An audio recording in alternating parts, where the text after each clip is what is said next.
Wow, thanks guys for showing so much support. Let's get into those second round of questions.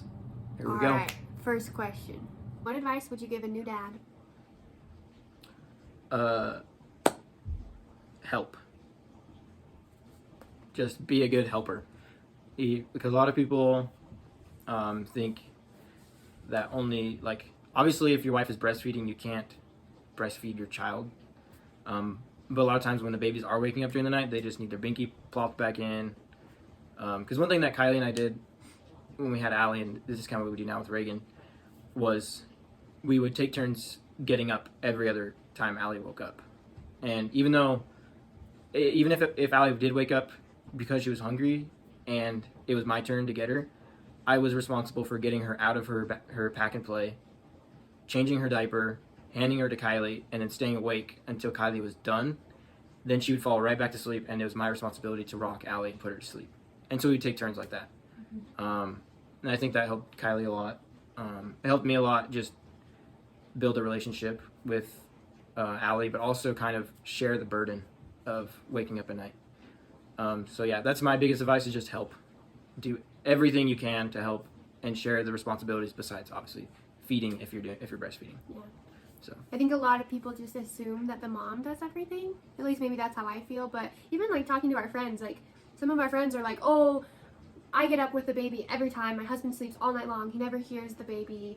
And it's always my responsibility. And like, I don't know, we just feel like she's just as much of your child as she is mine. Like obviously, yeah, I feed her, but you can do pretty much everything else too. So. Yeah. And it's also been fun to like take care, like to take one responsibility and like own it. Like Allie's bath time was always my responsibility, because that's when I was always home, was at night for her bath. So that was one thing that I could always, like, that could be my routine, was to do her bath. And it really helped Allie and I form a good relationship. And I mean, even though now she's getting her own personality and wants to, she favors Kylie for most everything. When Kylie leaves, she's totally fine with me. It's just that Kylie's the preferred parent when we're both here. But when I'm the one that's here, she's perfectly fine with me feeding her, reading books to her, putting her down to bed. So it hasn't been because you spent that time to do those things when she was younger. Yeah, you've like built that trust with her. Okay, your turn. We only have a few more questions. What type of books do you like to read? I like a good book that I cannot put down. That's what I was actually thinking about this today. That's funny that you asked that, because I'm like halfway through a book that I've really liked, and I need a new one soon. And I was thinking, like, what book am I gonna find? But I've decided that the books that I like are just the ones that are so engaging that you can't put down. Whether that's a mystery, a love story, an action. Those are probably the top 3 genres that I like to read. But I don't know. I feel like mysteries are probably my go-to, but romance second. It's anything that's like super captivating. And sappy?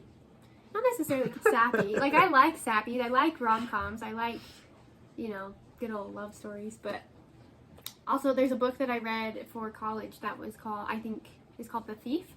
I had no idea who it's from, but it was just a dang good adventure. Like it wasn't necessarily a rom-com. It wasn't really like mystery. It was just like a good adventure, and you're just like, I gotta know what happens. So that's actually one that I might read next, because just reread it. Yeah, it's a good idea. Yeah, self-help books are like good, but I have to be in the right mindset to want to learn and to want to change. Like if I'm just reading it for leisurely, it's like not that intriguing to me. Yeah, that's. I don't know. I'm kind of right now. I only like to read fiction. I just love to just learn about everything. You mean nonfiction?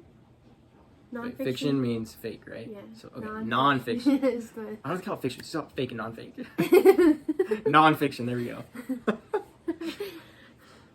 So, what kind of books are nonfiction that you've been reading? Oh, I mean, I like to read a lot of like motivation type self-help books, but I also like to read just like historical stuff.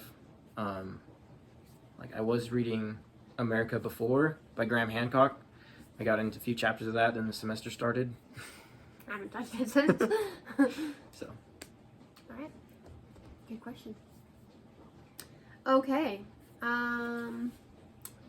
When have you felt the most proud of yourself as either a husband or a father? Like one specific moment? In either as a father, like a family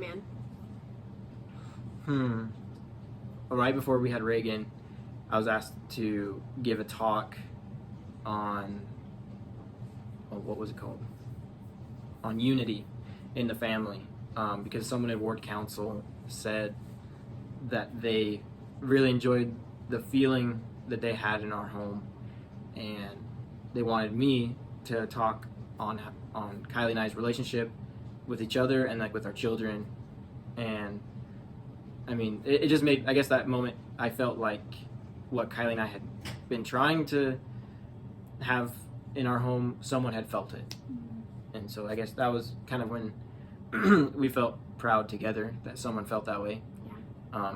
I didn't end up talking because Kylie gave birth 2 days before that, so that I was asked, but someone else covered. Yeah, it was just neat because sometimes you just go through life and like, even with Allie, like we work so hard to teach her something and it just doesn't click. And so it just feels like we're trying so hard and we're doing all the things that we know that we should, but it doesn't ever feel like it's working, or we just aren't aware of things. But when they came to Dallin, I guess, and asked him to speak on that because they had experienced or like had been, I don't know, like they admired what they felt in our home, like that was just like a really I don't know, like it was just a big compliment to us because we were like, yes, that it just proved that whatever we were working on, what the things that we've been like just feeling like we're struggling with, obviously is apparent to other people.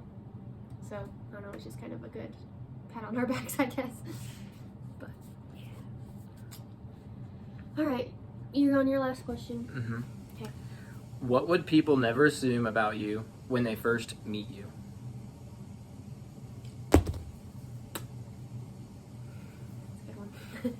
Probably how messy I am.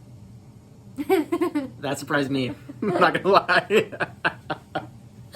Like, if you ask my mom thinks I am like straight as a pin, everything is organized, which I am a very organized person. Dallin will ask me like, where is this one thing? And I can give you the most precise explanation of where the lost thing is. Just shy of GPS coordinates. Like, it's insane. I have like this gift of just knowing where literally every little tiny thing Besides is. where north, east, and south are. But I am not very great at like picking up after myself or like putting my dishes in the sink and just like stuff like that. Or eating and then just getting up and going away. I'm like, are you done? Yeah. I can work on some cleanliness issues, but Just not expecting that answer, but it's a good one. Yeah. That's for sure. I don't know. I feel like people always think I have it all together, but I do not. That's the first one. I could probably say some more. That's funny. What would people not assume about you? Oh, I don't know. Probably they wouldn't. Well, I know what people don't assume is they would assume that I don't talk. Because when I first meet people, I don't say a word. I mean, I can talk to get to know somebody, but usually I let them talk first.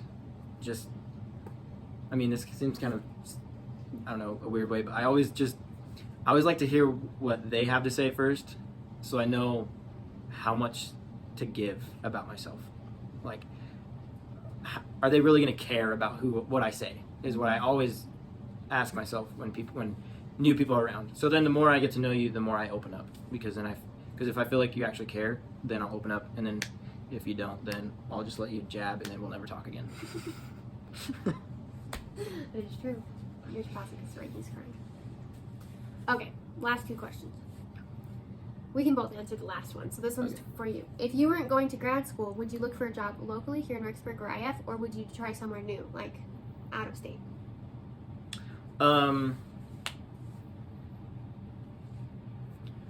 I would look both. Because I mean, in December I applied for a job in Virginia for the U.S. Army Corps of Engineers. But they turned my application away because they wanted someone who graduated in December of 2020, and I'm not graduating until next month in April of 21. So I'm totally open to going wherever in the United States, and honestly even internationally, as long as it's in like Russia or something, which you would go internationally even if it was not international. That's true. Yeah, I'm not afraid to go anywhere in the world for work. So if the opportunity cool enough, I'd go anywhere. I'd even go to where it was extremely hot or extremely cold. It doesn't matter.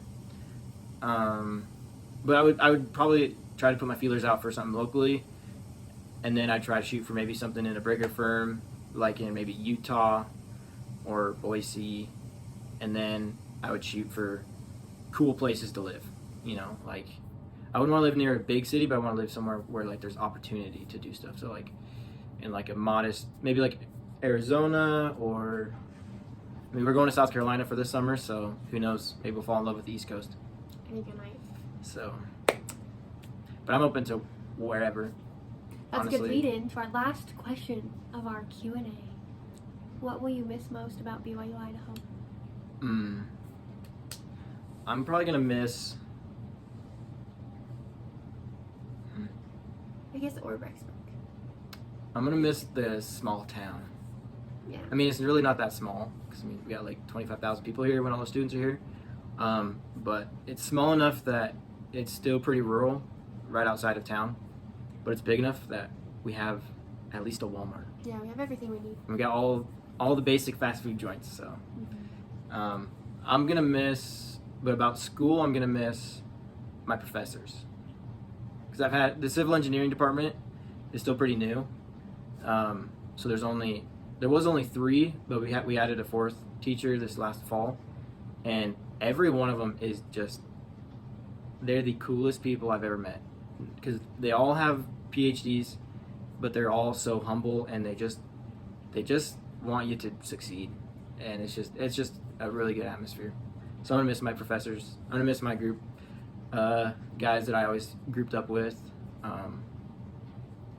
Yeah, I'm gonna miss how comfortable I've gotten here. Yeah, we've been here for 6 years. You've been here. When did you move? I moved at the very beginning of 2016. I've been here since 2014, so forever. But I think what I'll miss most about Rexburg, maybe I won't. Maybe I'll surprise myself, but I am hesitant to move somewhere that not everybody is going to have similar values. Like, I enjoy that pretty much wherever you go, people are dressed modestly. No one's standing on the corner smoking. Like, not that I judge people like that, but like I enjoy being around people that have the same values as me. And so living in a small community where I feel safe walking down the street, and I can like walk through a neighborhood and feel safe or like comfortable taking my kids to the park. I think that's what I'll miss, which I don't know, maybe we'll find that in South Carolina or wherever we go after that, but I think that you will. It's just this is the only thing you've experienced. So, but even if you go to IF, like, I don't know, I enjoy seeing people like just with good values, and I think you won't see that in other places as much as you do in Rexburg because of the culture here. But there's also a side of the culture that I'm like, well, the fact that I don't know what other college campuses are like, but BYU Idaho, you can leave your, if you had like thousands of dollars of MacBook, iPad, phone, you could set it down on a table, and you could walk away. You come back the next day, and it'll be there. But not only that, like, everyone shows up to class dressed, and like they have maybe they have like bedhead, but they all have jeans or nice clothes on. No one shows up in their pajamas like they do on other campuses. Like, well, I just feel like, I mean, that's kind of that's in the honor code. You have to dress. Well, yeah, but other schools don't have that standard. True. So I don't know. I enjoy that, like, taking care of yourself and like having that standard as like a general rule here in Rexburg. I think I'll miss that. But I'll miss everything he said too. And I think we'll just miss it because it's nostalgic to us. This is where we've met. This is where we had both of our children. And we've been here for freaking ever. Yeah. I mean, I'm going to miss Rexburg, but I'm ready to bounce. Let's go somewhere new. Yeah, it'll be fun to experience something different. But that's the end of our Q&A. So stay tuned. Okay, guys. Well, thanks for hanging with us. I know that was kind of a while, but we like doing videos like this. So let us know in the comments below what other kind of videos you'd like to see. Hit that subscribe bell. Hit the subscribe button. I can't say any of the words. But anyways, let us know what kind of other videos you'd like to see.